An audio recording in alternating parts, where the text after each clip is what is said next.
హైదరాబాద్ నుంచి తిరుపతి వెళ్తూ అలాగే తిరుపతి నుంచి మళ్ళీ హైదరాబాద్ వస్తూ మేము మొత్తం 12 ఆలయాల్ని దర్శించామండి. ఎంతో అద్భుతంగా ఉన్నాయి. మరి మొదటి ఆలయాన్ని ఈ వీడియోలో నేను పోస్ట్ చేస్తున్నా. అలాగే తర్వాత వీడియోల్లో కూడా నేను ఒక్కొక్క ఆలయం గురించి మీకు చెప్తాను. మీరు కూడా తప్పకుండా దర్శించండి. మన తెలంగాణలో శ్రీరంగం లాంటి ఒక అద్భుతమైన ఆలయం ఉందని మీకు తెలుసా అండి? అవును, మీరు వింటుంది నిజమే.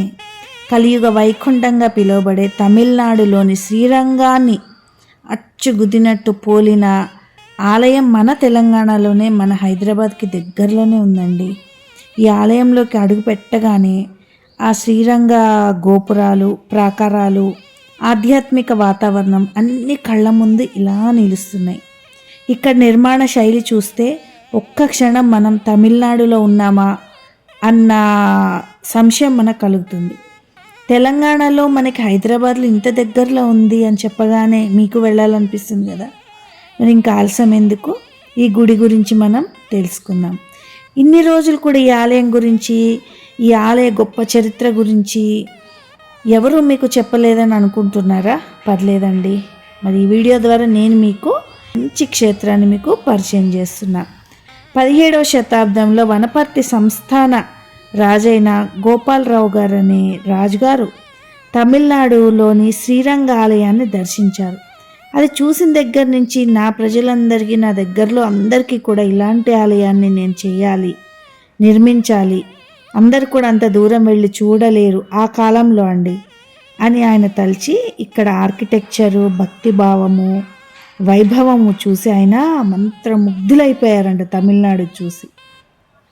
ఇలాంటి ఒక గొప్ప వైష్ణవ ఆలయం నా రాజ్యంలో కూడా ఉండాలి అని ఆయనకు అనిపించి వెంటనే వైష్ణవ ధర్మాన్ని కూడా ఆయన స్వీకరించి ఈ ఆలయాన్ని నిర్మించారు.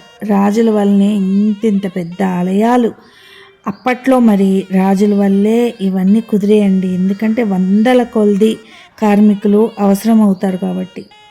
ఈ ఆలయంలో ప్రతిష్ఠించాల్సిన మూల విరాట్ ఎక్కడ దొరుకుతుంది అని ఆలోచన సమయంలో ఒక గరుడ పక్షి దారి చూపించిందంటండి. రంగసముద్రం అనే చెరువు ఒడ్డున ఈ విగ్రహం లభించిందంట. ఎంత వింతగా ఉందో కదా. అప్పటి నుంచి ఈ పవిత్ర ప్రదేశానికి శ్రీరంగాపురం అని పేరు పెట్టేశారంట. పేరు వచ్చేసింది. ఈ ఆలయం మరో విశేషానికి కూడా ప్రసిద్ధండోయ్, వివాహాలు. ఇక్కడ పెళ్లి చేసుకుంటే దాంపత్య జీవితం సుఖ సంతోషాలతో సాగుతుందని భక్తులు ఎంతో విశ్వసిస్తారు. అందుకే ప్రతి ఏడాది ఇక్కడ దాదాపు 100లకు పైగా వివాహాలు జరుగుతాయండి. అలాగే ప్రతి సంవత్సరం కూడా నవరాత్రి ఉత్సవాలు మార్చి నెలలో 15 రోజుల పాటు ఇక్కడ ఉత్సవాలు జరుగుతాయి. అత్యంత వైభవంగా జరుగుతుంది. అలాగే ఈ ఆలయం ఎక్కడో తెలుసా? వనపర్తి జిల్లా పెబ్బేరు మండలం అండి, శ్రీరంగాపురంలో ఉంది. అలాగే పోయిన సంవత్సరం కూడా సెలబ్రిటీస్ అయిన సినిమా యాక్టర్ అదితిరావు మరియు సిద్ధార్థ్ వీరి వివాహం కూడా ఇక్కడే జరిగిందండి. ఎంతో సాంప్రదాయబద్ధంగా చక్కగా ఇందులోని ఈ గుడిలోనే వివాహం చేసుకున్నారు. ఆ టైంలో ఈ టెంపుల్ని నేను చూడటం జరిగిందండి, ఎక్కడ జరిగింది ఏంటి అని.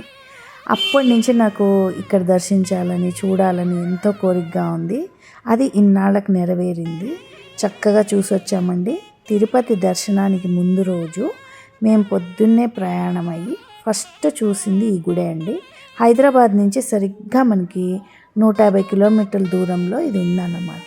అలా మనం బ్రేక్ చేసుకుంటూ ఈ ఆలయాలన్నీ దర్శించుకుంటూ అలా వెళ్ళామనుకోండి, అస్సలు మనకి ప్రయాణం చేసినట్టే అనిపించదండి. చాలా ఎర్లీగా వెళ్ళాం మేము.